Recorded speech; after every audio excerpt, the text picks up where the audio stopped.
Okay. Um, 7, yeah, that's the end of chapter 6. So it's like, usually chapters are like build up, build up, build up, and then we get to the next chapter. Okay, let's come back. Let's drop off. It's like a roller coaster, and now we'll kind of build slowly back up. And I think that's probably true in most cases. Chapter 7 in general, what is chapter 7 called? What is the title of the chapter? Applications. Applications of integration. So the first application, which we have already seen a little bit of, is area between curves. So, I mean, this, you ask people about calculus in general, like you were going to describe what is calculus all about. It has a huge geometrical component where you can find areas, you can find volumes, you can find lengths. Certainly you can find rates of change, you can find accelerations, you can find motion, and that really is, that's what calculus is about. And so this basic example, I'm talking about area between curves. We have seen it, but we're just going to tweak it a little bit today, do several examples, and then see if you guys have more questions about homework. So I think I'm just going to try and do a bunch of examples, and we're going to do enough with numbers in it. So suppose we said find the area between the curves y equals 4 minus x and y equals 4 minus 2x. So those are my two curves that I want to find the area in between. And sometimes they'll say, we'll find the area from 6 to 9, on the x-axis. If they don't tell you what the answer is, then you're going to have to draw a picture. And so, yikes. I need to fix my computer so I can break it that way. Microsoft Surface doesn't always like, it likes to fold up on itself. Okay, try again. This is a little bit better. So 4 minus, and I already biased myself because I know what it looks like. 4 minus x squared is the parabola. It starts at 4 and it comes down on both sides like this. So that would be the parabola 4 minus x squared. The 4 minus 2x is a line that starts at 4 and it comes down. Now, it's going to hit the parabola somewhere, and so if we look at the points of intersection, that's probably going to be helpful. Points of intersect. So that is when the two equations are equal to each other. So 4 minus x squared equals 4 minus 2x. So I can cancel the 4's. I can make everything positive. I'll get x squared equals 2x. I don't want to divide by x because that'll knock one of them out. This will occur when x is either 0 or x is equal to 2. So we can see at 0 they hit, and also at 2 they hit as well. So this comes down, and we get the area in between. Looks kind of like this sliver here. We're talking about that area in between. Now, we've already talked about the area below the curve as being the antiderivative of your functions. And so we want to take the antiderivative. No, sorry, I shouldn't even do that. It's the definite integral, right? Day one, what does definite integral mean? Area. So I would do the definite integral of one, and I would subtract the definite integral of the other. And so I take the big one and I subtract off the lower one, and boom, you'll get the area. Now, the nice formula for this is that the area ends up being the definite integral from 0 to 2 of the top curve, the bigger one. You want to take the bigger one minus the smaller one. So the bigger one is the parabola, 4 minus x squared, and then the bottom, or the lower or the smaller, is the line. So you subtract 4 minus 2x dx. And that is, instead of doing the separate integrals and subtracting them, I'm subtracting first, and then I'm doing the integral, definite integral of that answer. So you can work this out. You cancel that. You'll get the integral from 0 to 2. The 2x will be positive. The x squared will be negative. take the antiderivative x squared minus x cubed over 3 between 0 and 2. And when you plug in the bounds, you'll get 4 minus 8/3, which is 4/3. So the actual area between those is 4/3 square units. Whatever the units are, it's an area, so the units squared. And that area is done using, and this is going to be the tweak, using dx, which means you're looking side to side and you're really like doing things up and down, where you have the higher one minus the lower one, then the higher one minus the lower one, higher one minus the lower one. You know, if you even did Riemann sums on this, and so it's related, then I'm just sort of sketching in here. You can take like a little rectangle and another little rectangle and another little rectangle and another little rectangle, and then you add them up and you take a limit or something like that. But the rectangles are vertical here. And it's the top minus the bottom really is like the bigger height minus the smaller height. So that's what that comes out. Now here's the tweak for today, is instead of doing these things vertical, I could do them horizontal. So this is where the second method comes in, is like think horizontal. And if you do that, then all of the x terms are going to have to become, kind of do a switch. And you switch over from all x's into all y's. So here's what I mean. The same picture. So I'm just going to blow it up a little bit so that you can see it. If we think side to side like this, then instead of talking about like the top curve and then subtract the bottom curve, if we wanted to get all of these things here, we'd have to take like the biggest answer and minus the smallest answer, but left to right, not up and down. So really we would talk about the right curve minus the left curve in order to get that width. So instead of doing the width up and down where it's top minus bottom, now it's left minus right. So that's one thing to notice. The other thing to notice is instead of the strips, we just did it, sketch back in again. The strips are moving along. They're going from 0 to 2 if you think vertically. What are the strips doing if you think horizontally? The answer is well, now they're going from 0 up to 4. So instead of going 0 to 2, we can think of this as going 0 to 4 of the right curve, which is the one on the right, minus the left curve, which is the one on the left. Or you just turn your head sideways, and now it's basically the same thing. And so there we have it. But if we're going to do this, then we have to take all of our stuff, instead of looking at x's moving along, these are y's moving along.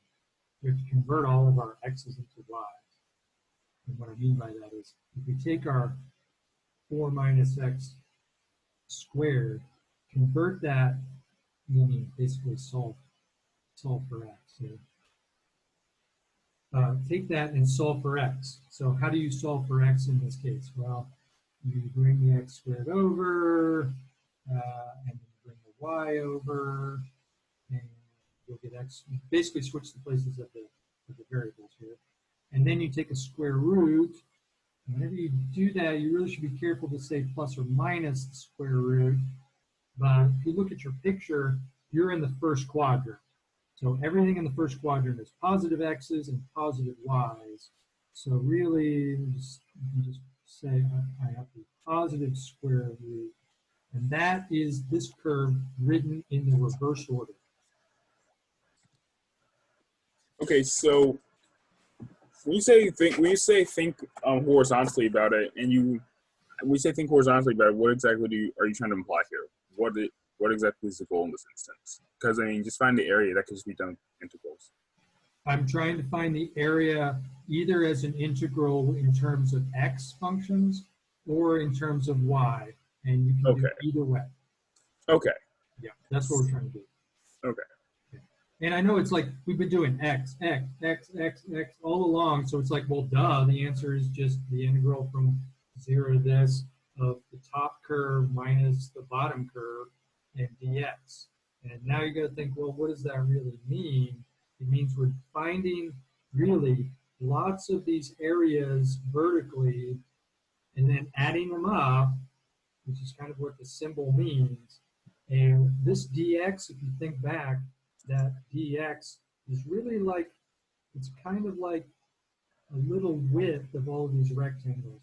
Now if I tried to chop this up using a Riemann sum up and down and got little like strips in here like this, as many as I can fit in, all of these things here are going to be like with little changes in y, and that's going to end up becoming dy. So like all this stuff just gets converted from x's into y's, including the bounds.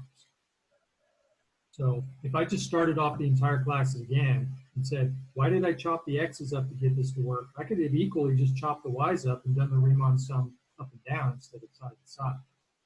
So that's what we're trying to do, is trying to figure out what that conversion from this thing would look like if we did everything we're trying to do y. Why am I doing this? Well, you'll see. There are some examples where this integral is impossible, whereas the side integral is very easy, and vice versa.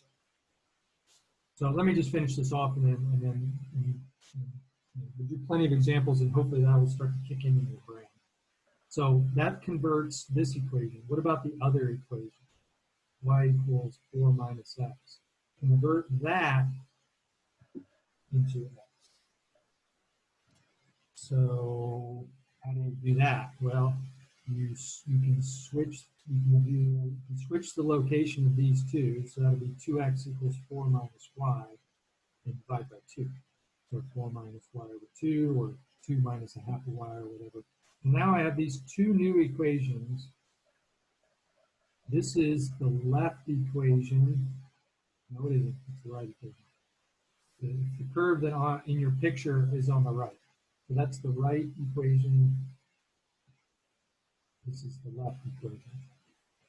So if you think instead of top to bottom and turn your head sideways, it's really right minus left.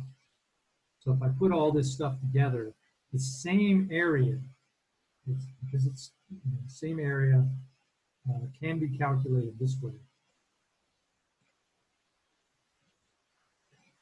As an integral, and instead of x's, I can do dy. So I'm thinking that all these little strips are up and down. The y values are now ranging from 0 to 4, because that's the y range of where these things can occur in my picture. And what are the heights? Well, it's the right curve minus the left curve. So it would be the right curve, 4 minus the square root of y, minus the left curve, which is the 4 minus y over 2. It's still the parabola minus the line, because in the picture, the right curve is the parabola and the left curve is the line.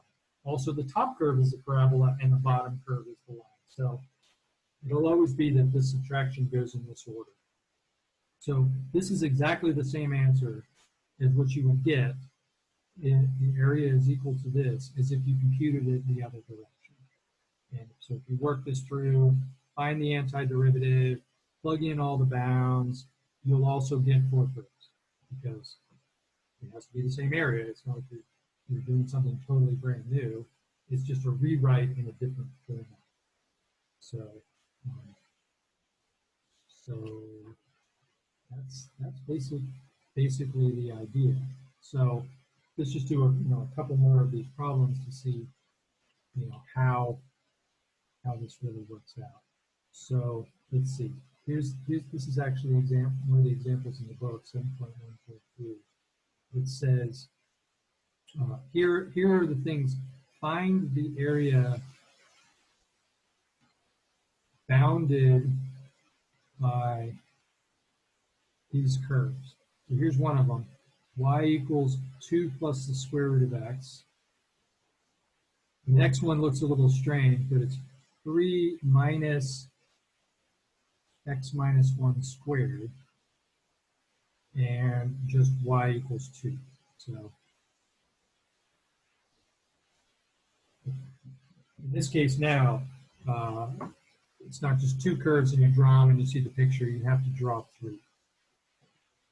So let's draw those three.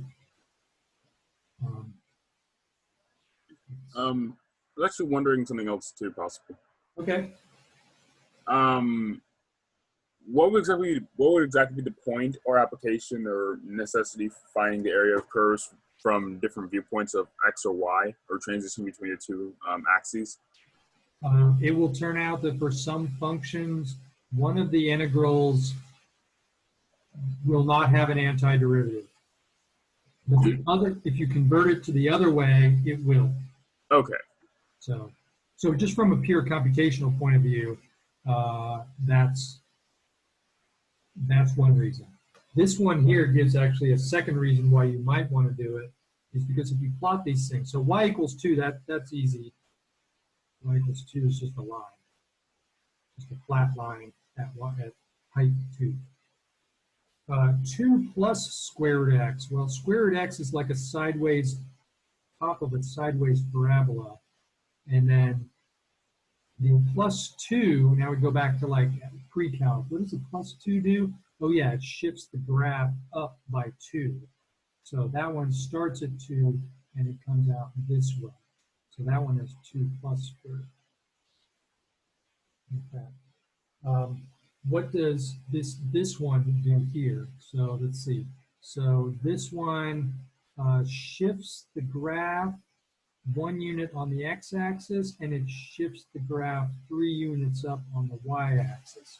So if you actually plotted this at x equals 0, for example, then well, it'll come back down. But the point is it looks like a parabola. It's coming down. It's negative. It opens down, and it will look sort of roughly like we draw just the part that we need. It looks kind of like that. So that's my 3 minus x minus 1 squared equals y. And so we're talking about what is the area inside of this graph here. Oh, I don't know what that is. Some kind of hill, some profile of some kind of mechanical part, or it's just a made-up math problem. That could be the deal. So you want to know what the area is in between, inside of that region. Now, we will do this both directions, where we think of this top to bottom, or we think of this side to side. Now, if we think of this top to bottom, then you look at things, okay, so top to bottom over here, top is this square root thing, and the bottom is 2. And if you were here, the top would be the square root thing, and the bottom would be 2. And the same thing here, and the same thing here, and the same thing all the way across. The problem is when we get to this point here, we're now changing, so the top curve is no longer the square root, it's this new parabola. So really it's kind of like we have the top curve 1, and we've got the top curve 2. The bottom curve is the same all the way across. So if we used our formula before of like just take the top minus the bottom, we can't do that anymore because there isn't one top curve, there's 2. So what we have to do is we have to split the area into 2 pieces.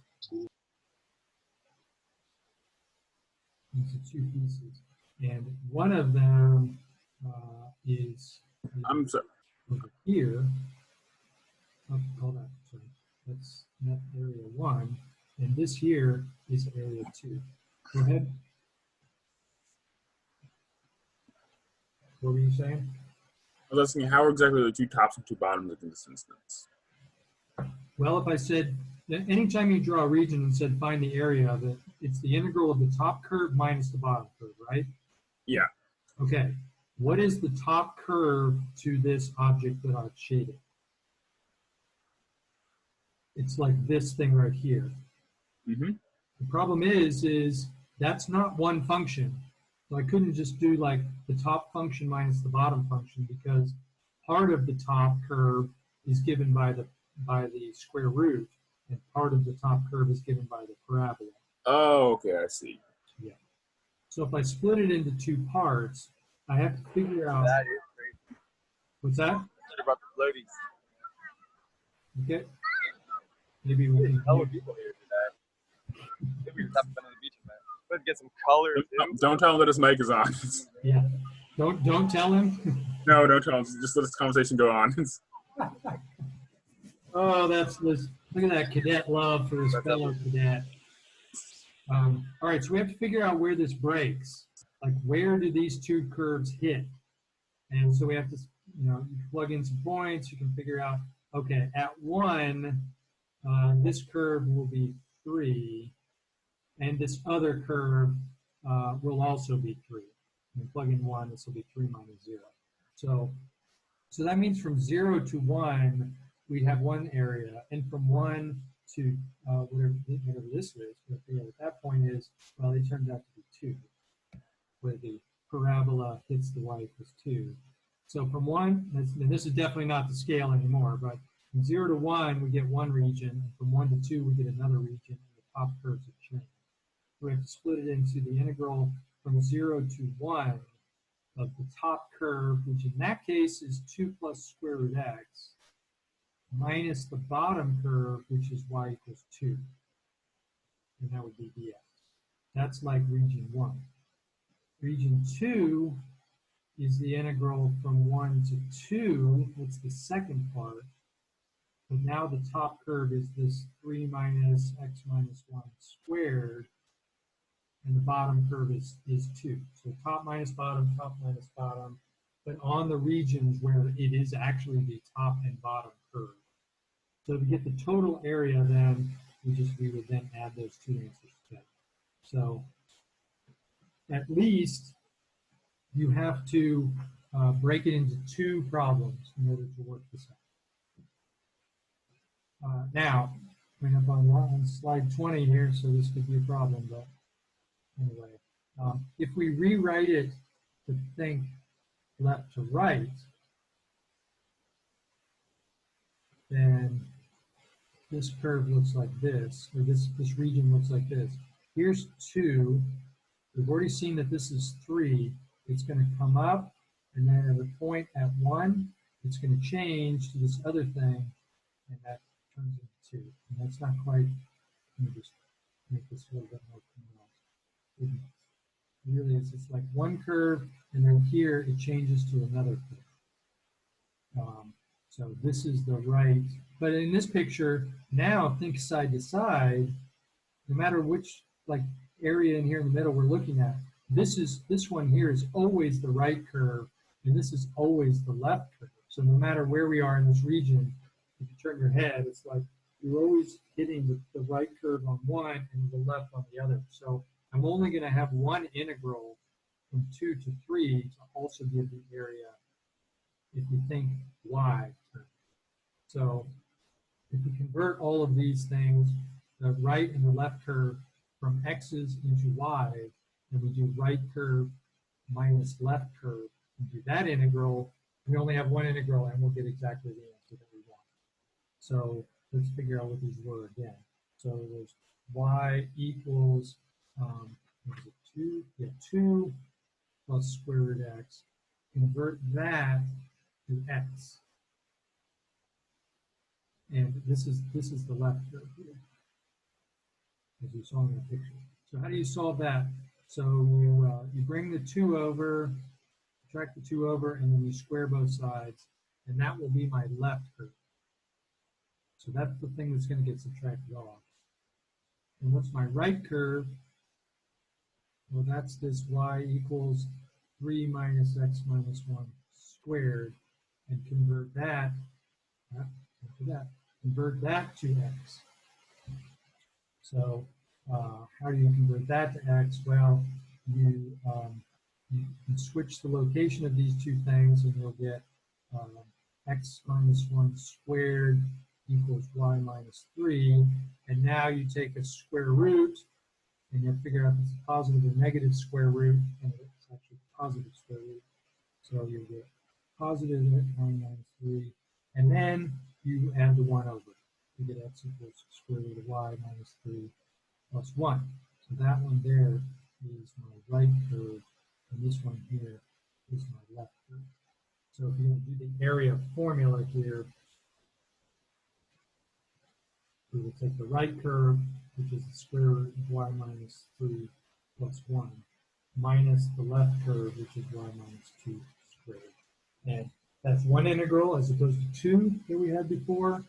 And I don't know, is it any easier to do? I don't know. It's probably about the same. They both have square roots. They both have squares. So you could do u sub on these things and work it out. And we'll get the same answer. And just like the example I had, this one also works out to be 4/3. So coincidentally, that area is 4/3 as well.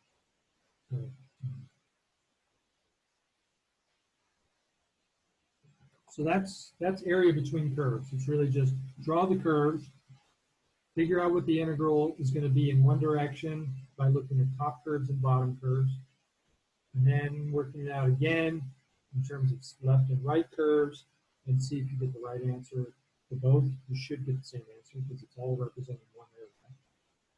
And so it just takes a lot of practice to like you have to draw these. You just have to draw them.